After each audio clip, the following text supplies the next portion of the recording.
Channel को अभी तक सब्सक्राइब नहीं किया तो चैनल को सब्सक्राइब करें, वीडियो को लाइक और शेयर जरूर करें। चलते हैं दोस्तों पहले उपसर्ग की ओर। पहला उपसर्ग है दोस्तों प्रय उपसर्ग है, जो हमने पढ़ा था कि पहला उपसर्ग कौन सा होता है, प्रय। अब इसका हिंदी अर्थ क्या होता है, मायने ये नहीं रखता है कि आपको याद है या नहीं। हिंदी अर्थ क्या होता है, हिंदी अर्थ दोस्तों इसलिए आवश्यक है क्योंकि आगे हमें संस्कृत अनुवाद करना भी सीखना है, वहां पर यह बहुत काम में आने वाला है। तो प्रह का अगर अर्थ देखा जाए तो क्या होता है, अधिक हो सकता है, पूरी तरह हो सकता है, प्रकृष्ट हो सकता है, ये क्या होता है, इसका अर्थ होता है। अब इसका हम दोस्तों उदाहरण देखते हैं। परिणाम, प्रभूति, प्रदेश, प्रकार, प्रसार, प्रमुख। दोस्तों जो यहां पे मैं उदाहरण आपके सामने लेकर आया हूं, आज तक जो एग्जाम में क्वेश्चन आए हैं वो इन्हीं उदाहरणों में से आए हुए हैं, तो इंपॉर्टेंट है, इनमें से ही आपके एग्जाम में उदाहरण आने वाला है। तो आप अपनी नोटबुक निकालिए सभी साथी और एक एक को आसानी के साथ लिखते जाइए। धीरे धीरे हम पढ़ेंगे, इसलिए एक एक चीज को आप साथ में नोट करते जाइए दोस्तों। दूसरा हमारा जो उपसर्ग है वो है दोस्तों परा उपसर्ग। अब बात कर लेते हैं कि परा का अर्थ क्या होता है। परा का अर्थ होता है निषेध, विरोध या उल्टा या पीछे, ये क्या होते हैं, परा का अर्थ होता है। उदाहरण देखते हैं, पराकाष्ठा, परामर्श, पराजयते, पराभव, ये क्या होते हैं दोस्तों, परा के उदाहरण है। यहां पे देखिए दोस्तों परा लगा हुआ है सभी के अंदर, आपको दिखाई दे रहा है। पता तो होगा दोस्तों उपसर्ग लगते कहां हैं। उपसर्ग शब्द के पहले जो लगकर जो शब्द का अर्थ होता है उसको परिवर्तित कर देते हैं। मैंने परिभाषा नहीं बताई क्योंकि आप सभी इतने होशियार हो, आप सभी को पता है कि उपसर्ग क्या होते हैं। चलते हैं तीसरे की ओर। तीसरा उपसर्ग है दोस्तों अप उपसर्ग। अब बात करते हैं कि अप उपसर्ग का अर्थ क्या होता है। हीनता, दूर, बुरा, न्यून, ये सभी किसके होते हैं, अप के होते हैं।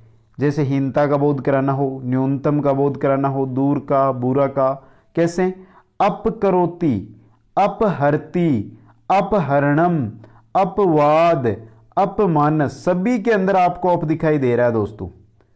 क्या दिखाई दे रहा है, अप दिखाई दे रहा है। अब दोस्तों यहां पे एक बार बताओ कि अपहरणम है, यहां पर आप परा उपसर्ग लगाओ, सेट हो जाएगा क्या, पराहरणम, कोई अर्थ ही नहीं निकलेगा दोस्तों। इसलिए जहां पर अब जो उपसर्ग लगता है वहां पर उस शब्द का जो अर्थ है वो परिवर्तित कर देता है, लेकिन परिवर्तन होने के बाद जो शब्द है वो परिवर्तन होने के बाद में अर्थ भी वो देता है दोस्तों। नेक्स्ट की ओर चलते हैं। नेक्स्ट हमारा चौथा है दोस्तों, वो है सम उपसर्ग। अब बात कर लेते हैं कि सम का अर्थ क्या होता है। सम अच्छा हो, उत्तम हो, साथ हो, संपूर्ण हो, ये सभी सम के अर्थ होते हैं। संगति, संयोग, संघर्ष, संस्कार, सम्मेलनम, सम्मेलनम, इन सभी के अंदर आपको दोस्तों यहां पे देखिए अनुस्वार के रूप में चला गया है। यहां पर भी अनुस्वार के रूप में, यहां पर भी अनुस्वार दिखाई दे रहा है, यहां पर भी अनुस्वार, और यहां पर आपको मैं दिखाई दे रहा है। तो ये सभी क्या है दोस्तों, सम उपसर्ग से बने हुए शब्द हैं। आगे चलते हैं दोस्तों। पांचवा जो हमारा उपसर्ग है वो है अनु उपसर्ग। बहुत इंपॉर्टेंट रहता है दोस्तों अनु उपसर्ग। अब अनु का अर्थ क्या होता है, अनु के अर्थ होते हैं दोस्तों या तो पीछे के अर्थ में अनु का प्रयोग करते हैं, प्रत्येक के अर्थ में अनु का हम प्रयोग है दोस्तों वो करते हैं, या फिर साथ के लिए भी अनु का है जो हम प्रयोग करते हैं। जैसे अनुगच्छति, अनुमन्यते, अनुकृति, अनुवादः, अनुरूपम, अनुभूति, सभी के अंदर आपको क्या दिखाई दे रहा है, अनु दिखाई दे रहा है यहाँ पे। तो यहाँ पे क्या है दोस्तों, अनु उपसर्ग सभी जगह लगा हुआ है दोस्तों। नेक्स्ट है हमारा 6 नंबर का औ उपसर्ग। औ का अर्थ क्या होता है, औ का जो अर्थ है दोस्तों, नीचे के अर्थ में भी इसको प्रयोग किया जाता है या समझाने के लिए भी इसका प्रयोग है वो किया जाता है दोस्तों। कैसे दोस्तों, औ का देखते हैं हम। अवतरती, अवलोकेते, अवसर, अवकाश, अवतार। अब सभी के अंदर आप देखो दोस्तों औ उपसर्ग का क्या किया गया है, प्रयोग किया गया है। सभी के अंदर आपको क्या मिलेगा, औ उपसर्ग है जो दोस्तों मिलेगा। नेक्स्ट है हमारा 7 नंबर का है जो है निस। कौन सा है, निस है दोस्तों। अब बात करते हैं हम निस उपसर्ग की कि निस उपसर्ग का अर्थ क्या होता है या ये किस अर्थ में है जो प्रयोग किया जाता है। जहां पर हम दोस्तों बाहर का अर्थ दिखाना हो, निषेध का अर्थ दिखाना हो, रिक्त खाली का अर्थ दिखाना हो, वहां पर निस उपसर्ग का प्रयोग किया जाता है। निश्चय, निश्चल, निस्संदेह, यहां पर किसका प्रयोग किया गया दोस्तों, निस उपसर्ग का। आपको सभी को यहां पे देखिए निस उपसर्ग दिखाई दे रहा है। यहां पर संधि होने के बाद में क्या है, जो आपको स है वो अलग दिखाई दे रहा है, जबकि यहां पे कौन सा उपसर्ग आ रहा है, निस उपसर्ग है जो प्रयोग किया जा रहा है। आगे चलते हैं, 8वां जो हमारा उपसर्ग है दोस्तों वो है निर उपसर्ग। अब बात कर लेते हैं कि निर का अर्थ क्या होता है। निर है दोस्तों जो आपके हमेशा प्रयोग किया जाता है, वो बार या निषेध के अर्थ में प्रयोग किया जाता है। जिस प्रकार निस किया जाता है उसी प्रकार निर का भी प्रयोग किया जाता है। निर्गच्छति, निरपराध, निर्दोष, निर्लज, निराधार, निरोग, सभी के अंदर आपको क्या दिखाई दे रहा है दोस्तों, यहां पर सभी के अंदर निर दिखाई दे रहा है, लेकिन इंपोर्टेंट बन जाता है निरोग। यहां पे नी की जो मात्रा है दोस्तों वो बड़ी ई की मात्रा आपको दिखाई दे रही है, इसलिए ये इंपॉर्टेंट है दोस्तों। नेक्स्ट की ओर चलते हैं। नेक्स्ट जो हमारा उपसर्ग है दोस्तों वो है दुस उपसर्ग। अब दुस का किस अर्थ में प्रयोग किया जाता है, कठिन हो, बुरा हो ना, आपको जैसे उपसर्ग पढ़ रहे हो पता चल जाता है, मन में एक फीलिंग से आ जाती है कि हाँ दुस का यह अर्थ हो सकता है। तो बुरे के लिए दुस का प्रयोग किया जाता है, कठिन के लिए दुस का प्रयोग किया जाता है। देखते हैं, दुस्साहस, दुष्क्रम, दुष्परिणाम। यहां पे दोस्तों आपको स में कुछ परिवर्तन दिखाई दे रहा है, स तो दूसरा प्रयुक्त हो रहा है संधि के कारण, लेकिन पर जो उपसर्ग है आपका वो कौन सा रहेगा, दुस उपसर्ग है रहेगा। नेक्स्ट है 10 नंबर हमारा दुर उपसर्ग। दोस्तों जो दुर उपसर्ग है इसके साथ यहां पे हलंत नहीं लगा हुआ, हलंत होगा। तो दुर उपसर्ग है दोस्तों, इसका भी जो अर्थ है वो बुरा या कठिन होता है। देखते हैं, दुराचार, दुर्प्लस आचार, दुर्दीन, दुर्जन, दुरुपयोग, दुर्लभ या दुर्दशा, इनके अंदर सब में आपको क्या मिल रहा है, दुर उपसर्ग है वो मिल रहा है दोस्तों। नेक्स्ट है हमारा वि उपसर्ग।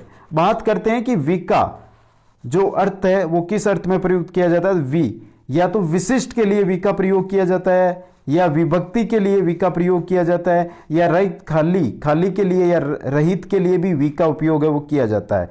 जैसे विसर्ग, वियोग, विदेश, विजयते, विराट, विश्वास, सभी के अंदर आपको क्या दिखाई दे रहा है, वि उपसर्ग है वो दिखाई दे रहा है दोस्तों। नेक्स्ट की ओर चलते हैं, 12 नंबर है हमारा आ उपसर्ग। आ का अर्थ क्या होता है दोस्तों, यहां पे आपको ध्यान रखना, आ या आण, इसको दो नामों से जाना जाता है दोस्तों। तो यहां इसका अर्थ क्या होगा, आ का सीमा, ग्रहण, विरोध करना, यह होता है। सीमा यानी एक सीमा होती है दोस्तों वहां तक, ग्रहण करना या किसी चीज का विरोध करना।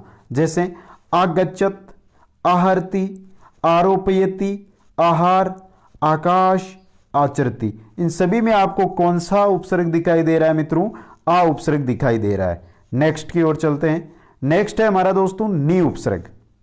इंपॉर्टेंट रहता है दोस्तों, आजकल एग्जामों में नी उपसर्ग के ऊपर ज्यादा चल रहा है दोस्तों।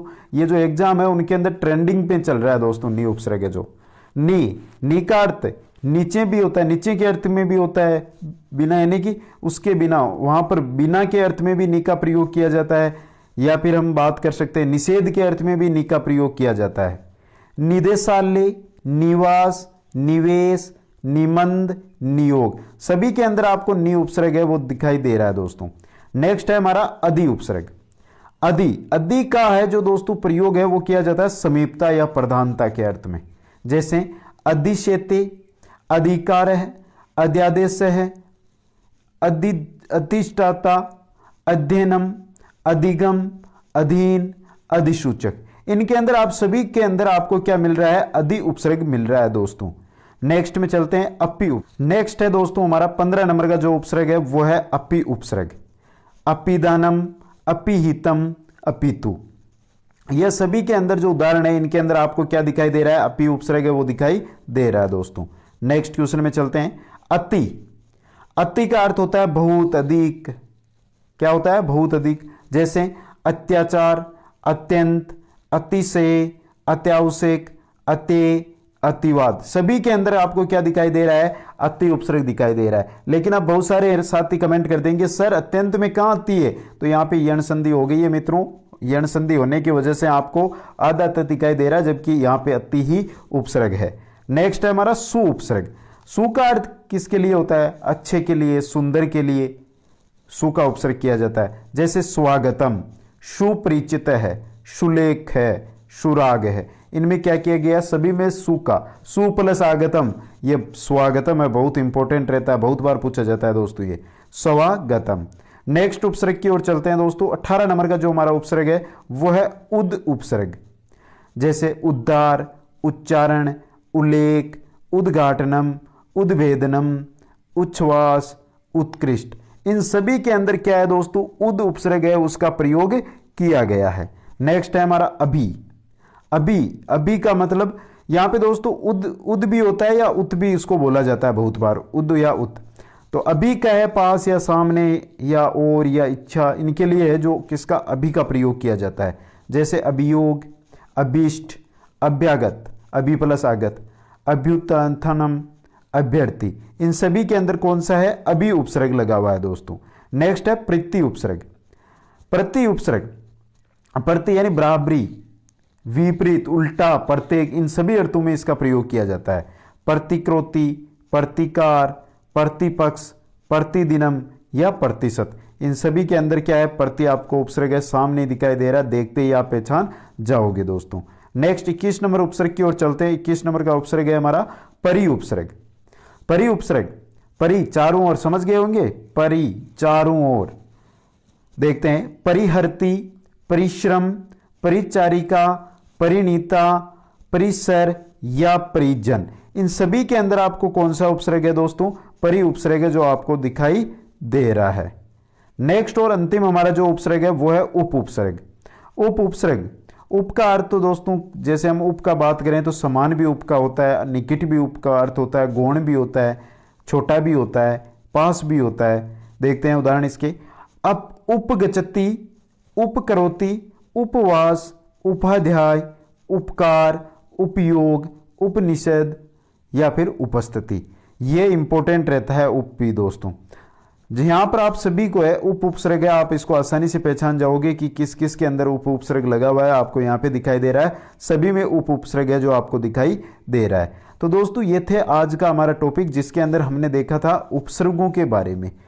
कुल 22 उपसर्ग थे जिनके बारे में हमने यहाँ पे देखा, और जो एग्जामों के अंदर उदाहरण पूछे गए हैं। क्वेश्चन कैसे पूछा जाता है दोस्तों, जैसे यहाँ पे आपको मैं एक उदाहरण देता हूं, आपको बताना है कि इसके अंदर उपसर्ग है वो कौन सा है दोस्तों। जैसे मैं दे देता हूं प्रतिवदति, इसके अंदर आपको बताना क्या है कि इसके अंदर कौन सा है जो यहां पर उपसर्ग लगा हुआ है। तो यहां पर आपको सामने दिखाई दे रहा है कौन सा लगा हुआ है दोस्तों। आप देखोगे, सोचोगे, समझोगे, फिर आप उत्तर करोगे। इससे पहले आप देखो कि इसके अंदर कौन सा है जो उपसर्ग लगा हुआ है। तो कौन सा उपसर्ग लगा हुआ है, प्रति उपसर्ग है जो इसमें लगा हुआ है। इसी प्रकार दोस्तों यहां पे मैं दे दूं आपको संविधानम, जैसे संविधानम, संविधानम में कौन सा उपसर्ग लगा हुआ है, संविधानम के अंदर कौन सा उपसर्ग है दोस्तों, वो आपको बताऊं मैं। तो संविधानम के अंदर कौन सा है दोस्तों, सम उपसर्ग लगा हुआ है। कौन सा है, सम उपसर्ग लगा हुआ है।